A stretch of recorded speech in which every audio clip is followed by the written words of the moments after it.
हे 600 अपंग आहे. देवडीकर पद्धतीमध्ये अपंग हे नाही. मुख्य सांगे ब्रह्मज्ञान जन लोकाची कापी तो मान.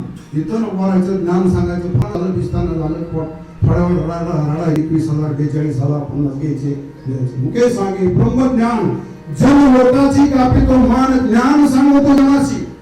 ज्ञान तुम्हाला सांगू पण त्याचा अनुभव त्या व्यक्तीला नाही. तो